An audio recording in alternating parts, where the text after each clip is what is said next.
Yes, maybe. What does this lead us to if we look this collectively?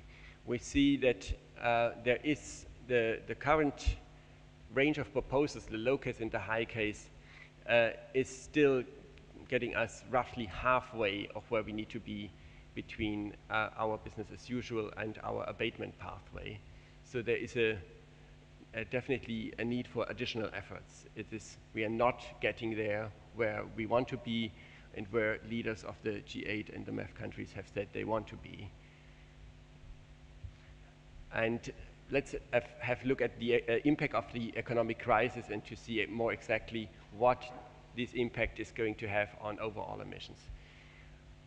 Our assumption, if we look at the GDP forecast up to 2020, essentially depict in the global picture a relatively small change between the forecast before the crisis and the current forecast if we look in the 2020 timeframe. It's essentially 1 gigaton of differences. So in the global picture, it doesn't help us too much in terms of the climate challenge. Next picture. But it's interesting to look a little bit more into detail into the split between developed and developing economies. And if we look at the developing countries, which is the upper two graphs, essentially the impact of the recession is not very big. Essentially, it's almost undistinguishable. The BAU emissions in 2007 and in 2009, we think the impact of the recession will be negligible. If we look at developed countries there, the impact of the recession is much more pronounced. And our analysis tells us that approximately in 2020 there could be savings of 1.4 gigatons of developed countries' emissions, which is a good news on the one hand.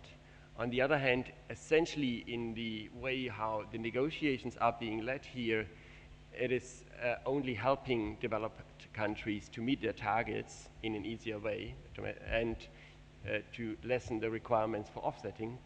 But because these are absolute targets, obviously it doesn't narrow the overall gap that we have. Only if developed countries would kind of increase their ambition by 1.4 gigatons, we would really be able to capture the kind of climate benefits of the recession. But under the current political situation, it's unlikely to happen, but we think it's an important point to be made. We maybe go back briefly to this 1.1 idea we are toying with, and I would like to also get some feedback on this, is eventually it would be useful to commission or to give a mandate for a scientific review, maybe IPCC or another entity that is qualified for that, to do a scientific review in the 2011-2012 timeframe of the impact of the recession on developed countries' targets, and then have an early review of these targets, maybe already at the start of the next commitment period,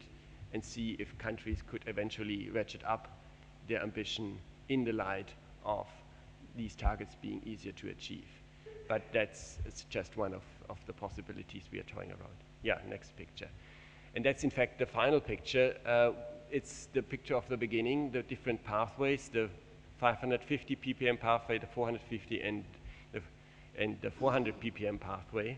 We have depicted the current proposals that are on the table and the low range and the high range of these proposals, and all of them are essentially in the 550 ppm pathway, in that range, the other one on the higher and the lower end of this pathway, but we are still not on track to meet the 2 degrees pathway, and it's very unlikely to be able to get back to a 2 degrees pathway if we don't bend the curve soon enough in the next commitment period. Thank you very much.